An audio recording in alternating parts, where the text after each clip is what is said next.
আসসালামু আলাইকুম বন্ধুরা, কেমন আছেন? আশা করি ভালো আছেন। আলহামদুলিল্লাহ আমিও ভালো আছি। তো বরাবরের মতো চলে আসলাম ইমানের আলোচনা নিয়ে। তো আজকের আলোচনার বিষয় রাসূলুল্লাহ সাল্লাল্লাহু আলাইহি সাল্লামকে শ্রদ্ধা ও সহযোগিতা করা। তো চলুন দেখি আলোচনায়। রাসূলুল্লাহ সাল্লাল্লাহু আলাইহি সাল্লামকে সম্মান ও শ্রদ্ধা করা ইমানেরই অংশ। কেননা আল্লাহ সুবহানাহু ওয়া তাআলা নিজেই বলেছেন, তাকে অর্থাৎ রাসূল সাল্লাল্লাহু আলাইহি সাল্লামকে সম্মান ও মর্যাদা দিন এবং সহযোগিতা করুন। অন্য জায়গায় বলা হয়েছে, যারা ঈমান আনবে তার অর্থাৎ রাসূলের প্রতি শ্রদ্ধা রাখবে এবং তার সাহায্য সহযোগিতা করবে তারাই কল্যাণ লাভ করবে। রাসূল সাল্লাল্লাহু আলাইহি সাল্লামকে সম্মান ও মর্যাদা ব্যাপারে আলাদা মাত্রা রয়েছে।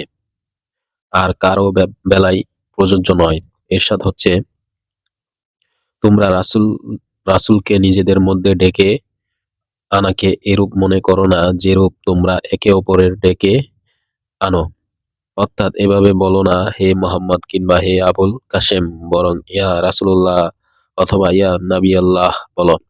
তাছাড়া রাসূলুল্লাহ সাল্লাল্লাহু আলাইহি সাল্লামের সাথে বাড়াবাড়ি উচ্চস্বরে কথাবার্তা বলাও নিষেধ। সূরা হুজুরাতে বলা হয়েছে,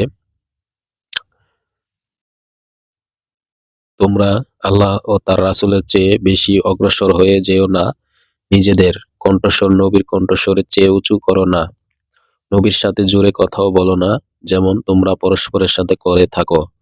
এরূপ করলে তোমাদের আমল নষ্ট হয়ে যাবে।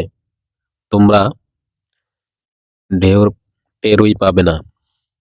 ইমাম বাইহাকী বলেন, আমি মনে করি এই স্তরটি ভালোবাসার স্তরের চেয়েও উঁচুতে।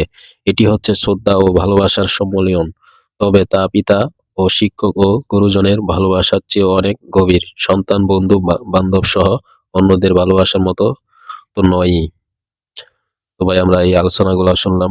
আমরা আমল করার চেষ্টা করবো ইনশাআল্লাহ। দেখা হচ্ছে আগামী পর্বে। এ পর্যন্ত সবাই ভালো থাকুন, সুস্থ থাকুন। আসসালামু আলাইকুম।